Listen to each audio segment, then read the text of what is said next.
Hello everyone and welcome back to Let's Play Super Castlevania 4. The last part beat stages 3 and 4, and now we're actually going to be doing stages 5, 6, and 7. Why?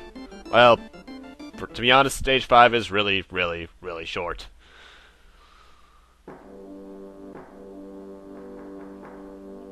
In fact, all it really is the walk up to Castlevania itself. Well, the main castle. Technically speaking, we've been on Castlevania's property, but not the proper castle.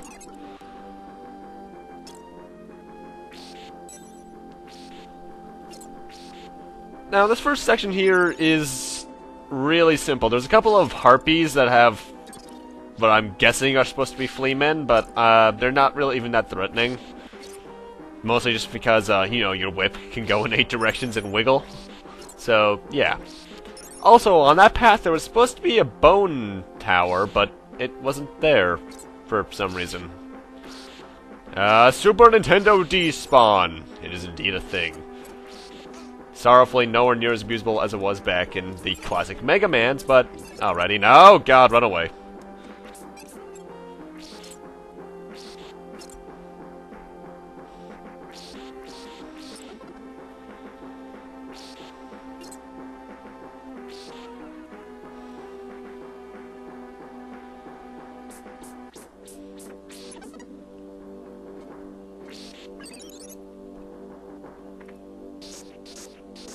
You know, I gotta wonder if all the Belmonts have to deal with this kind of stuff getting to the castle, because, Simon's the only one we actually see try to get to the castle itself. Well, actually, no, Richter does that as well, actually. Never mind. I completely forgot about Rondo of Blood for a moment there. And we get the music from the very first part of the game before we even entered the drawbridge. Why? Well, because we're finally about to actually enter the castle proper. In fact, we're right near a certain screen that you might recognize.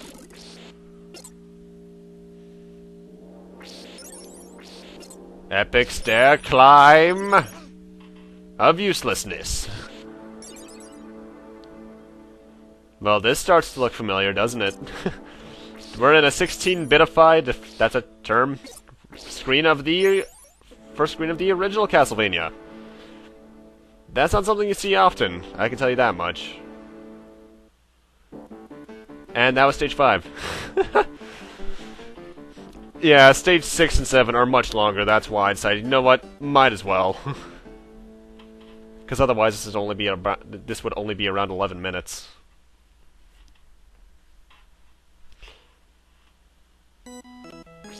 And sadly, no vampire killer. Yet. Yeah, but now we're pretty much in the first screen of the original Castlevania, complete with zombies and everything. And the exact same block configuration, although it looks much bigger due to the bigger scale.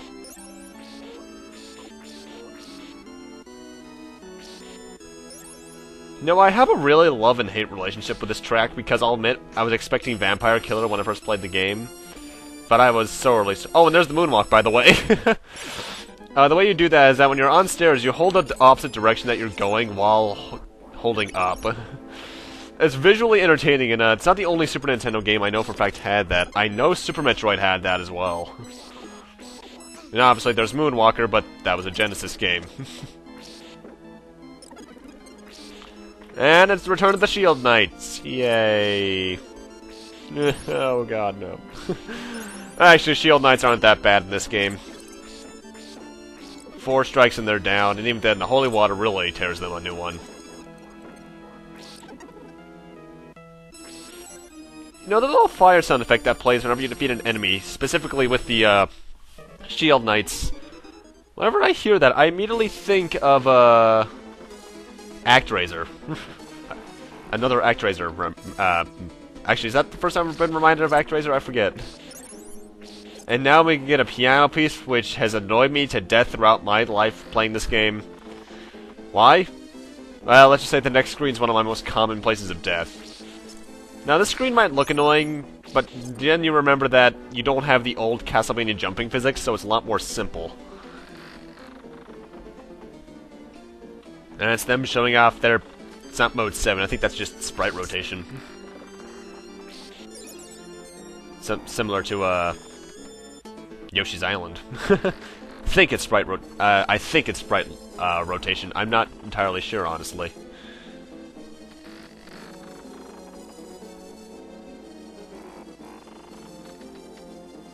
It's a really nice sprite of a chandelier, though, I can say that much.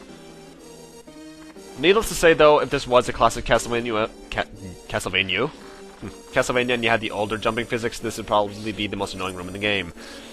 And my least favorite room in the game that we've seen thus far. First off, when those chandeliers obviously fall, don't go near them, because for one thing, they actually have a bigger hitbox than they would appear. And plus, just when they hit the ground first, they're still technically active because they bounce back up, so watch out for that. And those little candles that fall off, those can hurt you. So, yeah, be careful. Anyway, why is this one of my least favorite screens in the game? Those things right there. Those little rainbow things. You can actually kill them, but I always completely forget that until later on in the screen. And I'm not sure why I always forget it. Maybe it's because they're glowing the colors of the 7 Chaos Emeralds that I get reminded of Hypersonic. Although thankfully, I do remember that you can do that this time. Not for another minute or two, though. Well, not a minute or two, more like 10 seconds.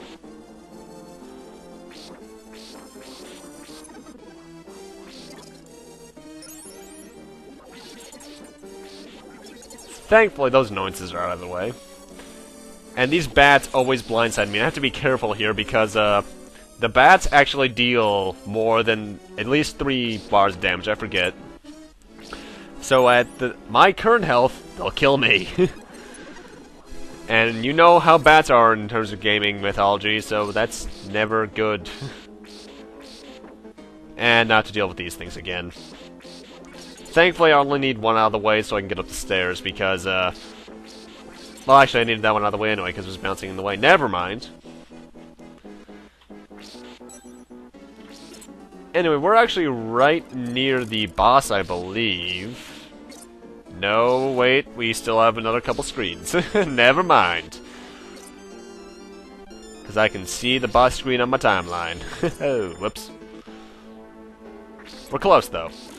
Also, I forget if you can strike that thing. No, you cannot. This is kind of a scary section here because, well, that thing hurts. Thankfully, there's a turkey leg right there that I could have gotten. I can't tell if it's a chicken leg or a turkey leg. Either way, I had to time my holy water there perfectly, or otherwise I would have taken damage.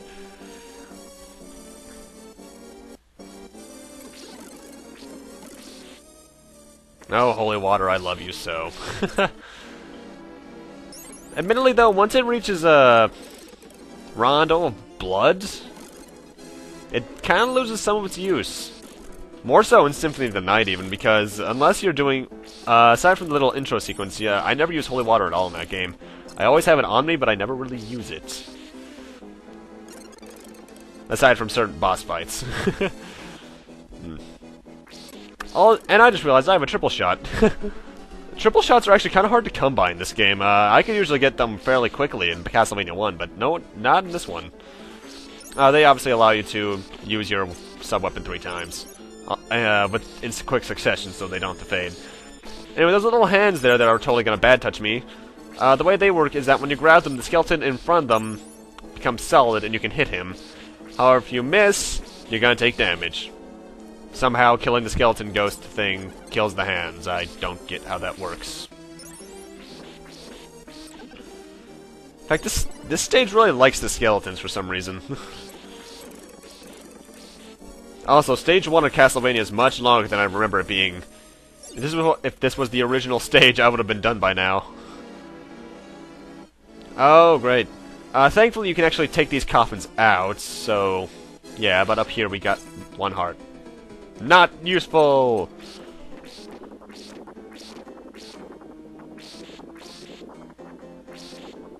Thankfully, you can do that this time. I've never actually tried to go into them. Also... Random table ghost thing! Seriously, what the hell, though? Random living table. Holy water's really good against it, though. And these dancers are annoying. Why? Because they're essentially the exact same thing as the little bouncing rainbow things as earlier, except they have a bigger hitbox. But they also move they also move slower, rather. So, that's at least somewhat good. Well, at least I think they move slower. They kind of look to be moving fast now, unless each individual one has a different speed counter to it. In which case, that's annoying. Ah, you little... Just dancing and enjoying it. Ooh, a 1-up. That's extremely rare. And I have 7 lives. Wow. It's not often I see my life count get that high in a Castlevania game. I generally die a lot. Anyway, the boss of this stage is... another dancing couple. If you were smart, you would have thrown a couple holy waters in that direction so you could have gotten a lot of hits off quickly, but I forgot to do that. Basically, just whip them to death. They have that attack where they like to send spears at you. They can also do another thing, but I forget, honestly. I always kill them faster than they can really get more than one attack off. And that was stage 6. Time for stage 7. Actually, stage 7 is much easier than this one.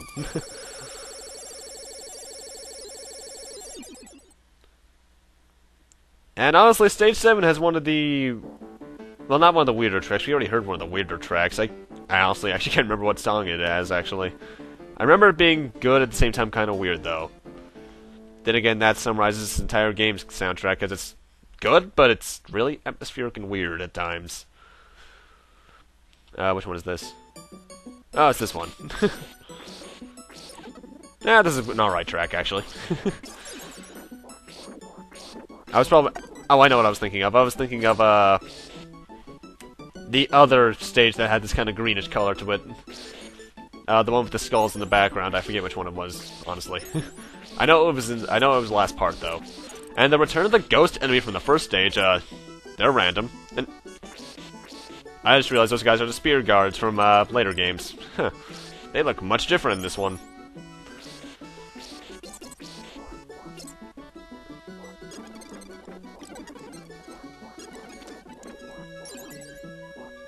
There's a lot of hidden little, no, not really hidden, but a lot of little paths like the one under that little alcove beneath me, and you always think there's going to be something in it, but there's never anything in them, which saddens me. Can you get into my whip, please? Thank you. Ow! Axe to the ass. That has got to hurt, rather. I need to improve my grammatical capabilities, obviously.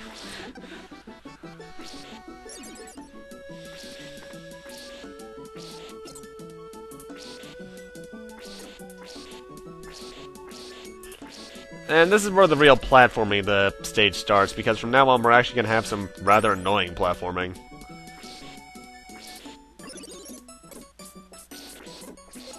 In fact, later on, this is probably one of my least favorite stages because of certain things. It's not my least favorite stage in the game, though. That's coming up within 2 parts. Oh, I hate that vertical climb. Go down the stairs, Simon. Thank you. Now, this screen, this is obviously another vertical screen. And thankfully, unlike certain games, you can just fall down it. You have no threat whatsoever. Although those books will home in on you after a while, so watch out for that. And these weird little gargoyle things aren't much of a threat. They take 2 fully powered whips to take out, so watch out for that. But other than that, they're not that threatening. In fact, they have really big arcs in terms of how they fly. So, yeah. Well, some of them do. I swear some of them have different coding. Slightly different. Maybe it's a random variable, because that guy's going a lot more of a farther arc than the last one. Unless it depends on which side they come from. I never thought about that, actually. Oh, great. Platforming. The thing with this screen is that there are books above bottomless pits that fly in patterns. Generally, it's a triangle, though one later on kind of moves in an hourglass kind of formation. It's nowhere near as hard as it would look, just due to the fact that, oh, Simon controls so beautifully in this game. I really haven't been complimenting that enough. Simon does control beautifully in this one. Though, I'll admit, there are times where I forget I'm playing Castlevania 4 and think I still have the Castlevania 1, 2, and 3 jump physics. Well, 1, 2, 3, and Rondo of Blood. And that tends to screw me over. Well, actually, it's not really just 1, 2, 3 Rondo of Blood. It's pretty much classic Castlevania in general, this one aside.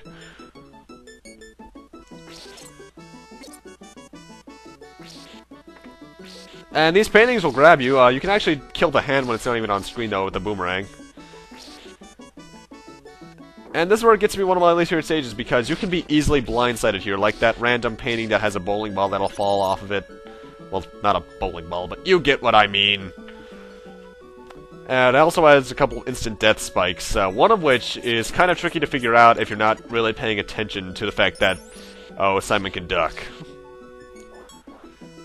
The first of the two real big spike sections in the level is directly to my right. You can just walk under this one, though. That random little guy there, if you're standing, will in fact put you into the spikes, and you will die. And that's never fun.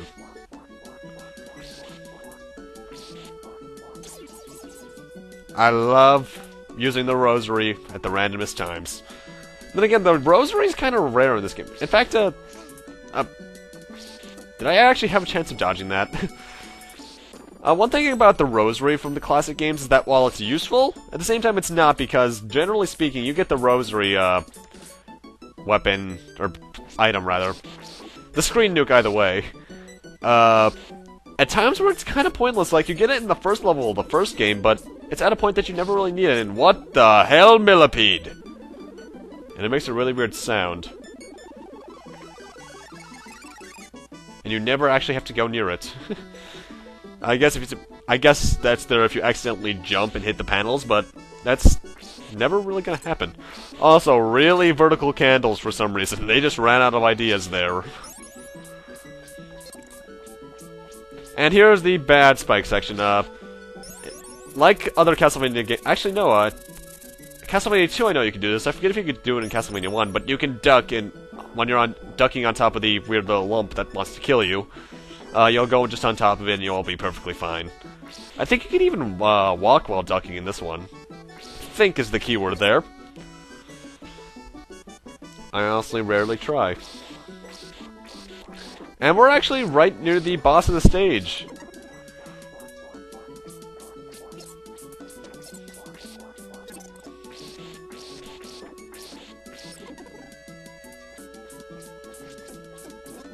I really do hate those guys, though, the ones that were not painting. I just call them wall clingers, honestly.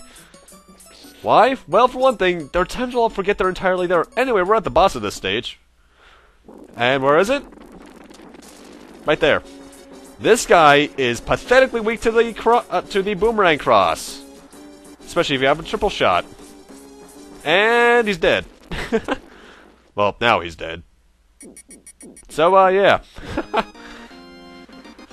I love it when a boss can be so difficult, but if you have a certain sub-weapon, it just becomes the leader from the Hulk Genesis game, where you just pretty much have to punch it and it dies. And actually, believe it or not, you actually have control right here. Why? Well, the world's kind of crumbling, so yeah. But with that, I'm going to need to end this off here. Thank you guys for watching. Rate, comment, subscribe, all that kind of stuff. And next time on Let's Play Super Castlevania 4, we'll be heading to Stage 8 and Stage 9 at least, maybe even Stage 10. I'm not sure, honestly. And we'll continue on to see what's in them. See you guys then.